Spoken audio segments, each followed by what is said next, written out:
welcome back to the channel. So, I was going to release a more normal vinyl video in place of this one, but I had some technical difficulties while recording that.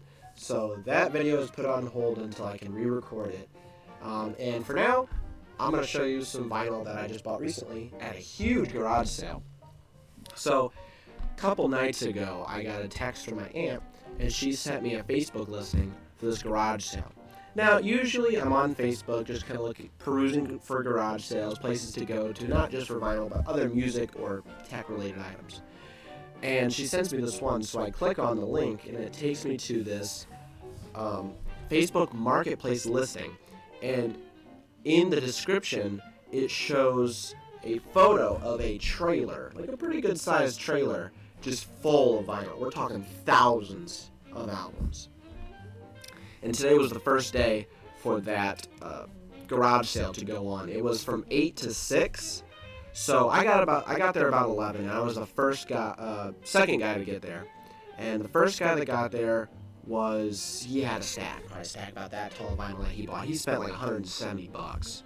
He turned out to be a record dealer at the flea market here in my county. And so that kind of made sense what he was doing there. I bought $10 worth of records, so a lot less, but I was really cherry picking because there was a lot of stuff that I did wanted to get.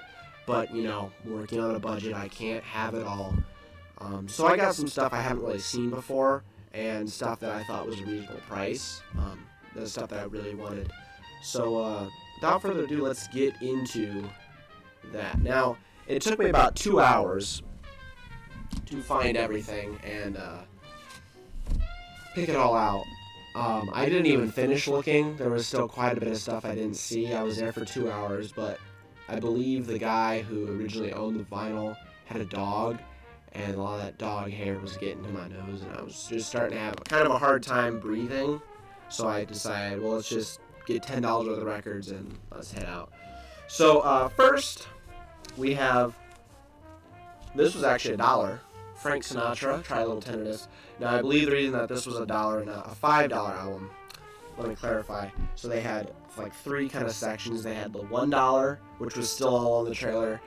You would think that'd be a lot of like Christmas crap and like old people stuff, but they actually did a really good job curating this. Like this one, I would think, be a $5 record. It's Frank Sinatra, it's got some good songs on it, but it's missing the inner sleeve, so it's just the bare record. So, that goes in the dollar bin. So they actually had a lot of really good stuff in the dollar bin that I saw that I was interested in. There was actually a Gordon Lightfoot album in there, Summertime Dream. That was actually a radio station that owned that record, but I already owned the record, so I wasn't really interested at the time. But they had a lot of good stuff in the dollar bin that was, maybe a little more chewed up, or, the actual disc was fine, but, it was, the actual jacket was kind of chewed up or water damaged. They actually had a copy of King Crimson in the Court of the King Crimson in the Court of the Crimson King, but it was so badly water damaged that the disc itself was actually warped. So really unfortunate about that. I've been looking for that decent copy for a while, and all the vintage pressings I've come across for like $50. So maybe one day we will score a deal on that. But yeah, Frank Sinatra, Try a Little Tenderness, good Sinatra. I mean, you can't really go wrong. It is this is the stereo pressing by Capitol. It's just a really good album, I think. Got a lot of good stuff on here. Next one is El Dorado, a symphony by the Electric Light Orchestra. I don't know a whole lot about this one. I haven't listened to this one yet. It's ELO. You can't really go wrong, in my opinion. It's just a great album. This one was also $1. Little chewed up. It's blown out a little bit on the spine here, but my collection is not a near mint collection. It is a player's collection. So as long as the disc is, nice and clean, doesn't really matter. And yeah, all these discs are immaculate. I did have to clean a couple of them. Just had some dust on them, as if the record player he had didn't have a dust cover or whatever. But yeah, just clean them off with a little dust. Hardly any scratches. I mean, I couldn't be happier. Right here, Doc Severinsen, actually one of two Doc Severinsen albums I picked up, Fever. This is on the Command label. Now, if you're unfamiliar with the Command label, it was owned by ABC, and the Command label had a lot of jazz on it. And these are well known for their superior audio quality in the early 60s to late 50s. I mean, these are probably some of the best sounding records that I own are the Command label, Command label records, and a lot of it is Doc Severinsen, but I do have some other ones that just sound fantastic for their age. Not only does their special formulation of vinyl make their vinyl pretty thick, like, I mean, it's a really thick vinyl, but it's also really lightweight. Like, these just sound amazing. The Command label is super underrated for their quality, and I mean, everything from, and this is a single record and it's still a gatefold. The material that they use for their inner sleeves are also really high quality, so they don't build static like some of that old wax paper does, and it doesn't scratch the vinyl as maybe an older paper one could. I mean, all around, Command label records are awesome, and also most of the mid-60s ones had some of the coolest artwork. I mean, just look at this. It's so cool, and almost all of them had this similar kind of aesthetic. I just love, the Command label. But Doc Severinsen. This is the other Doc Severinsen one. This is also a Command label record. It doesn't have the really cool design on it, but we do have Doc Severinsen himself with his Getson Eterna, as you can tell. And I believe that's a Schilke mouthpiece. I'm not sure which one, but definitely one of his more common setups. So yeah, it's just another Doc album. It's got some pretty good songs on here. Really excited to listen to this. But yeah, once again, Command label. The disc is excellent. I want to say this is a little bit of a later one because it does mention ABC on here. Oh yeah, the disc says 1972. So this is a little bit later Command label record. So it's not the mid-60s. It's not a gatefold. It doesn't have the really nice inner sleeve. But the disc formula is still the same. The recording techniques are still the same, so they sound amazing. This one I was really surprised I got for $1.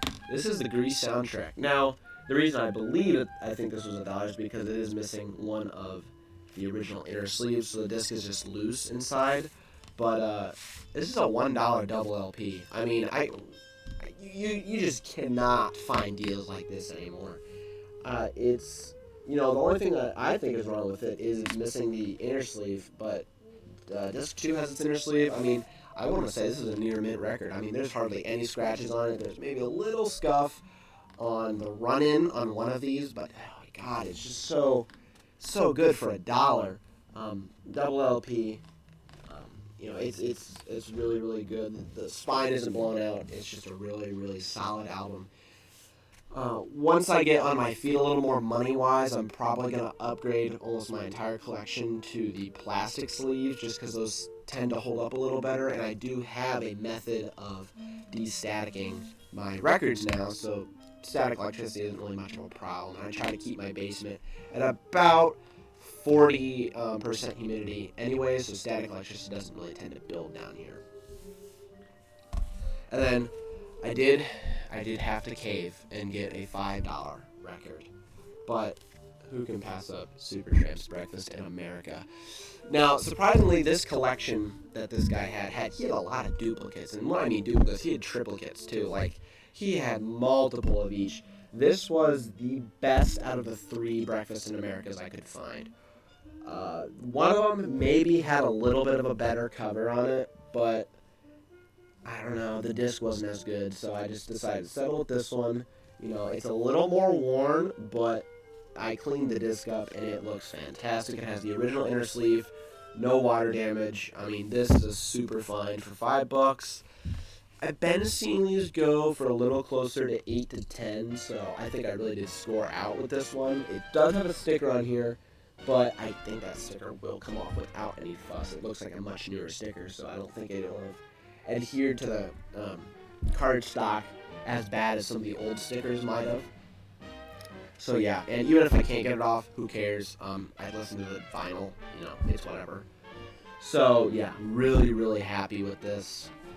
I was looking at some 45s there too. He had hundreds of 45s.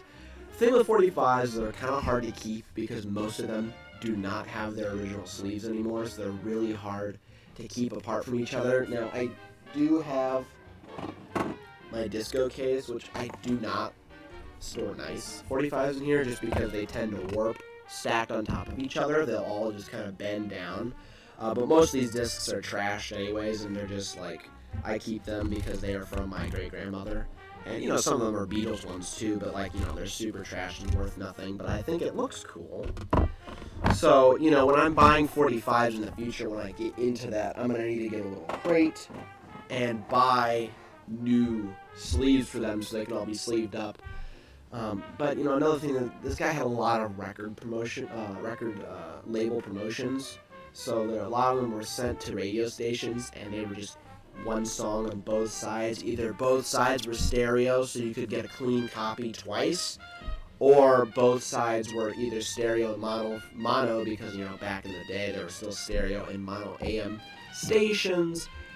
So, you know, it's just, there wasn't a whole lot of good stuff there. There was some really cool stuff, like there was Phil Collins. You know, there was some, like, Rolling Stones on the London label. You know, there was some nice stuff there, but I just felt like it wasn't really worth my time digging through them all. You know, I hope that some vendor will come and buy them in bulk, re-sleeve them, repackage them, and resell them. That is my hope, and I think that is what's going to happen because while I was there, I met 3 dealers. One of them I know, and they had been either first time or plan on coming back with more money and more people. So I'm really glad that I went today. I was kind of hesitant to go just because I didn't want to spend a whole lot of money because I know I don't have a lot of good self-control. But I'm glad I went. I'm glad I went when I did because by the time I left around 1:30, there was a lot of guys there, and they had stacks like that tall, you know, 50, 60, 70, $100 worth of vinyl that I was already able to pick through and, you know, get the stuff. I mean, they weren't even just hitting the $5 stuff. They were rooting through the $1 stuff too as well. And, you know, there was some higher end vinyl there too that I just really wasn't interested in. But, you know, I was really glad I got there when I did, like 11:30. It was a 15-minute drive from my house, so I did use a little bit of gas, but I think it was worth it to get what I got today, especially for the prices that I got. They are open tomorrow, but, you know, by the time tomorrow rolls around, all the dealers will have got the good stuff, and it'll be slim pickings for a collector like me, who's not looking at, you know, that vinyl as an investment, looking at it as a collection and to listen to. So, really glad I went, and I'm glad I was able to share that vinyl with you this evening. So, you know, just kind of a long talk session, showing off some vinyl. But, you know, if you're looking for vinyl deals, hit up Facebook Marketplace or like Craigslist and find garage sales, or just look around for signs, because I think a lot of the best deals I get are at flea markets and at garage sales. Garage sales most of the time are people don't know what they have, so they'll just put $5 for everything. And you can also haggle too, so you say, you know, let's say I bought 10 albums, right? I'll say, well, if I'm doing 10 $1 ones, could you do 8 for all? You know, whatever. Or like, hey, if I'm doing this, could you throw in a 45 for free? You know, it's easier to haggle than at a record store where they have set MSRP prices, which are recommended by the label, where they, you know, have to, you know, meet margins and stuff to keep their goodwill with the label. You know, at flea markets, it's all used stuff, so you can really like kind of haggle and make deals with the seller, and I think that's really, really important for, you know, scoring good deals. I thought I got a really good deal today, so I didn't even haggle at all. I didn't feel the need to. I thought I got a really good deal for, you know, all these albums, you know, 6 albums for $10, and they're of really high quality and some stuff that I wanted to add to my collection anyways. So yeah, go check out some garage sales and flea markets, or, you know, if you live in the UK, a boot sale too. You know, just go around to your local flea market or garage sale website or whatever and check out, and you're probably going to find some deals. And, you know, not just records too. I was at my last flea market, and they had a Technics I think it was a linear tracking table, like $50. It worked fine. You know, it even had Audio-Technica cartridge on it, so it was ready to go. You just plug it in. And I was kind of tempted to buy it, but I already have the Denon, so there's no point in buying another record player unless it's for maybe a different setup or whatever. But this is like seriously endgame for me. But yeah, so the record on the Denon's running a little low, so I'm going to wrap it up. Thanks for watching again. Stay tuned for that new video. It is about Gordon Lightfoot's Summertime Dream. I just had a little bit of difficulty recording it. So yeah, just stay tuned for that, and hopefully I can get that out within the week or next week. So yeah, this has been RNC Music. You know, like, comment, subscribe, do whatever you want to do. Make sure to check out the socials. Check out that Discord if you want. And I am out.